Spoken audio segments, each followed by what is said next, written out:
Eh, génial, tu as pensé à mes céréales.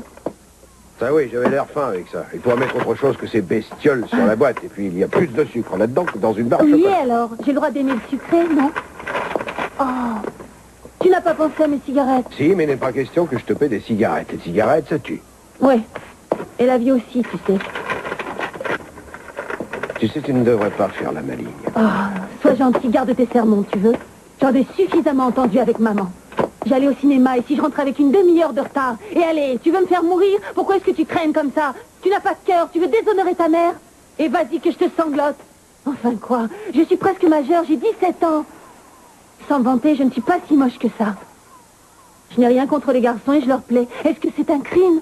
Je n'ai pas le droit de sortir avec des copines, d'aller boire une bière et de fumer une petite cigarette, d'aller danser en boîte le samedi soir? Je ne vois pas très bien où tu veux en venir, seulement si tu donnes déjà dans l'alcool et le tabac à ton âge, tu es vraiment la reine des... Oh non, arrête le cours de morale. Tu es comme maman.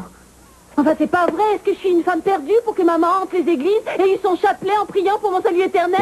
J'ai bien le droit de vivre, tu ne crois pas? Dis-moi, est-ce que tu es venu ici en te disant qu'avec moi, tu pourrais te dévergonder et faire les 400 coups? Une dévergondée pour maman, c'est une fille avec une jupe un peu au-dessus des genoux. D'accord. Toi et maman, vous vous disputez depuis que tu es en âge de lui répondre. Je connais la chanson, mais ce n'est pas à cause de ça que tu es venu ici, je me trompe? Quoi? Je ne vois pas de quoi tu veux parler. Ça ne te réussit pas, la police. Ça t'a tordu les idées. Écoute, je ne suis pas fou, je sens ces choses. Alors tu vas me dire ce que c'est. Et tu vas me le dire tout de suite. Pourquoi est-ce que tu ne veux pas me dire la vérité? Je commence à en avoir assez de répéter encore et toujours la même question. Et moi de l'entendre. Alors arrête un peu. Enfin, qu'est-ce que je dois dire pour que tu t'estimes satisfait? C'est tellement incroyable que j'ai eu envie de venir voir mon frère juste parce que je l'aime bien. Ça se voit dans tes yeux que c'est faux. Tu peux jouer les filles à franchir et dire ce que tu veux, ce qu'on lit dans tes yeux, c'est la peur. C'est ridicule. Hé! Est-ce que tu veux me dire que tu as fait tout ce trajet rien que pour me voir et te faire héberger une nuit? Écoute-moi, je n'essaie pas de te faire la morale, mais si tu as des ennuis, dis-le-moi parce que je pourrais sûrement t'aider. Regarde-moi. Il y a des fardeaux qu'il vaut mieux partager, tu sais.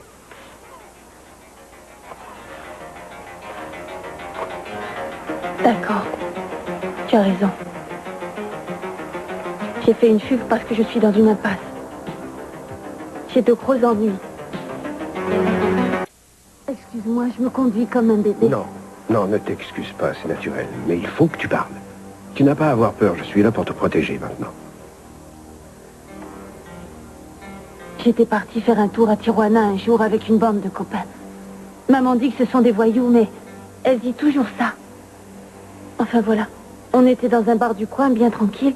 On discutait autour d'un verre et j'ai surpris des types qui revendaient de la drogue. Et quand on a repassé la frontière un peu plus tard dans la soirée, j'ai reconnu un des acheteurs en uniforme de douanier. Quand il m'a vu, j'ai compris qu'il m'avait lui aussi repéré dans le bar. Alors j'ai filé aussi vite que j'ai pu sans demander mon reste, j'imagine. Tu crois que tu reconnaîtrais ce type si tu le revoyais? Je ne suis pas prête de l'oublier. Une semaine après cette histoire, un matin, il s'est pointé à la maison pour me tomber dessus. Il aurait pu me tuer si je n'avais pas réussi à lui échapper. Non. C'est après ça que j'ai décidé de mettre un peu de distance entre lui et moi sans attendre qu'il recommence son coup. Alors j'ai largué les amarres. Et voilà, c'est pour ça que tout à l'heure j'ai débarqué ici. Je ne savais pas où aller à part chez toi. Qu'est-ce que tu vas faire? Tout d'abord, je vais essayer de retrouver ce type.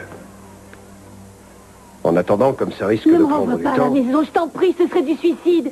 Si je rentre, je sais qu'il me tuera, j'en suis Qu'est-ce sûre. que tu racontes? Laisse-moi finir. Je voulais dire que tu resterais avec moi. Je t'ai dit que j'allais te protéger.